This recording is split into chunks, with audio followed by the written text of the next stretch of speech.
So tuluyan na ngang pinagbakasyon ng Oklahoma City Thunder ang Denver Nuggets mga kaibigan, kung saan durog malala ang visiting team sa Game 7 na bakbakan nila tambak malala ang inabot ng Nuggets sa OKC.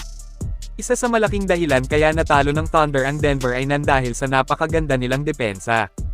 Hindi nakaarte si Nikola Jokic sa matibay na depensa ng home team, malapader na gawa sa bakal ang depensa ng Oklahoma. Gaya ng sinabi natin na kinakailangan na limitahan ng Thunder si Joker para makuha nila ang panalo. Nagtagumpay nga ang Thunder sa pagdepensa kay Joker, grabe ang hustle nitong si Alex Caruso, kita natin ang matinding effort nito sa depensa na maging si Jokic ay nahirapan sa kanya. Tingnan nyo nga naman ang mga play na ito, hindi pwedeng itanggi ang lakas ng healthy lineup ngayon ng OKC. Matimbang talaga ang depensa at opensa nila, lahat pumupuntos pag kinakailangan, hindi aasa sa isa, total team effort ang pinapamala sa bawat laban kaya nakukuha po nila ang tagumpay. Para sa Denver Nuggets naman ay pumalag din sila kahit ang iilan sa mga core player ng grupo ay humaharap sa injury. Si Michael Porter Jr. may injury pero naglalaro pa. Ang pinaka nakakagulat sa lahat ay itong si Aaron Gordon mga kaibigan, kung saan na-diagnose siya na may grade 2 hamstring injury pero nakapaglaro pa rin. Nasa mga hindi pa nakakaalam, ang hamstring injury ni Gordon ay malala pa sa injury ni Steph Curry, parehong hamstring pero grade 1 yung kay Curry. Dahil sa nakita ng marami kay Gordon ay nadismaya ang mga fans ng GSW ngayon sa hindi paglalaro noon ni Steph versus Wolves.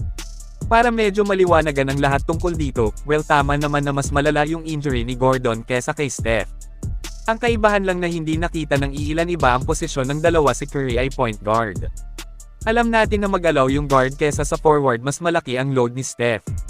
Isa pa, may edad na ang greatest shooter, 37 na siya habang yung Gordon ay 29 pa lang. Hindi pilit ang paglalaro ng GOAT shooter, baka magka-problema pa ng malaki, mukha ng liga kaya inaalagaan talaga ng mabuti. Samantala dito na tayo sa isang malaking usap-usapang trade ngayon para sa Warriors, kung saan matunog po na pwedeng targetin ng GSW itong si Derek White ng Boston Celtics. Maganda ito, may depensa at may pure shooting, mag-alaw perfect siya kesa kay Brandon Podziemski. Si White ay may galawang superstar kaya paniguradong mas lalakas pa ang GSW sa kanya. Kinuha nga siyang replacement noon ng Team USA kay Kawhi Leonard, ibig sabihin hindi basta-basta si Derek White. Para sa akin, isa ako sa naniniwalang kayang palakasin pa ni White ang Warriors. Kaya kapag ka natuloy siya sa Dubs ay sureball na mag-iingay sila next season, isang champion rin na hindi pwedeng ismulin. Kayong mga kaibigan, ano ang masasabi nyo tungkol sa Derek White trade to Golden State Warriors? I-comment lang po yan sa ibaba at akin pong babasahin yan. Maraming salamat po, mag-iingat at God bless sa lahat.